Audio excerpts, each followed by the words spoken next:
જય શ્રી કૃષ્ણ, કેમ છો YouTube ફેમિલી? બધાય મજામાં? શિલ્પા કી ગુજરાતી રસોઈમાં તમારા બધાનું સ્વાગત કરું છું. આજે હું નવી રેસીપી સાથે આવી ગઈ છું. આજની જે રેસીપી છે તે બટેકાનું ખમણ અને રવાથી એકદમ સરસ બનાવેલી છે, જે આપણા બાળકોને ખૂબ જ પસંદ લાગશે. તો ચાલો તેની આપણે તૈયારી કરી લઈએ. ચાલો હવે આપણે આ નવા નાસ્તા માટે પહેલા જે બટેટા લીધા છે મેં, તેનું આપણે ખમણ કરી લઈએ. આમાં આ રવો છે, ચટણી, હળદર, મરચું, આદુ, ધાણા ભાજી અને નિમક. તો ચાલો પહેલા આપણે બટેટાનું ખમણ કરી લઈએ.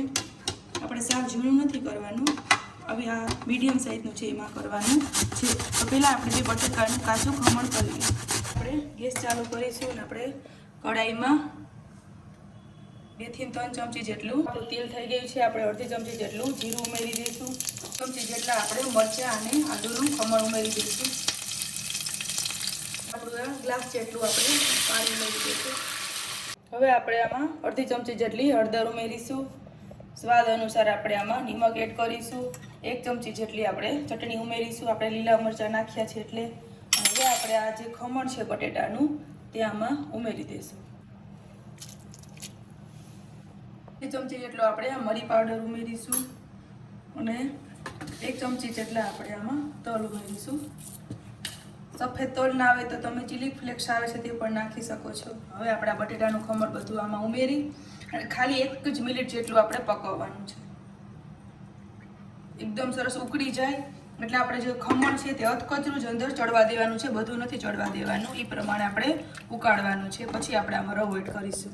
હવે આપણે આમાં ધાણા ભાજી બધી ઉમેરી દઈશું. જો એકદમ સરસ આ ઉકળી ગયું છે, આવી રીતના થઈ જવું જોઈએ. હવે આપણે જે આ રવાનો બાઉલ છે તે આપણે આમાં એડ કરીશું. હવે આપણે આમાં રવો એડ કરીને આને 2 થી 3 મિનિટ સુધી એકદમ સરસ હલાવ્યા જ રાખવાનું, જેથી આપણે રવાની અંદર આમાં ગાંઠા કે ના પડે. હવે આપણે એકદમ સરસ હલાવાઈ ગયું છે અને બધુંય રવો ને બટેકાનું ખમણ એકદમ સરસ મિક્સ થઈ ગયું છે. ને આપણે એવી રીતના ખીચી જેવું આવી રીતના બનાવી લેવાનું છે. હવે આપણે આને થોડીક વાર ઠંડુ થવા દઈએ. હવે આપણે આને અમે થાળીમાં તેલ લગાવી દીધું છે અને આપણે આમાં રાખી દેવાનું છે અને આને એકદમ સરસ પાથરી દેવાનું છે.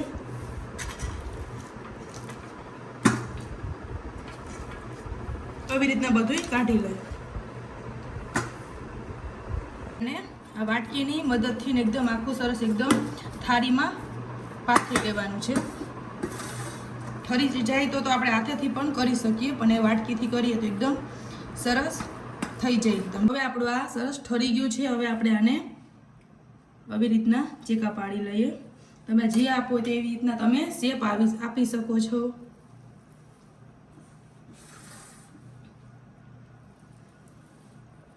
આપણે આવી રીતના આડા અને ઊભા આવી રીતના આપણે બધાયમાં આખા સરસ તેલવાળી ચાકુ કરીને પાડી લઈએ. આપણે આવી રીતના આપણે તવીથાના મદદથી આ બધા જે પીસ છે તે એક પ્લેટમાં લઈ લઈએ. હવે આપણું તેલ થઈ ગયું છે. આપણે આમાં કરવાના છે. ગેસ આપણે ફાસ્ટ રાખવાનો છે. હવે આપણે આ સરસ તરાઈ ગયા છે. હવે આપણે તેલ નીતરી જાય ત્યાં સુધી એક આ પ્લેટમાં રાખીશું. આવી રીતના આપણે બધાય તરી લઈએ.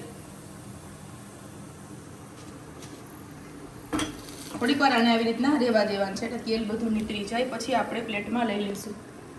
તો ચાલો હવે આપણે આ નવીન બટેટા અને રવાની આઈટમ તૈયાર થઈ ગઈ છે. એકદમ સરસ કડક અને ક્રિસ્પી ને એકદમ સરસ મસાલેદાર ચટાકેદાર. તો જે લોકોને મારી આ રેસીપી પસંદ આવે તે ચેનલને લાઇક કરો, સબસ્ક્રાઈબ કરો. જે મારી ચેનલમાં નવા હોય તે સબસ્ક્રાઈબ કરો.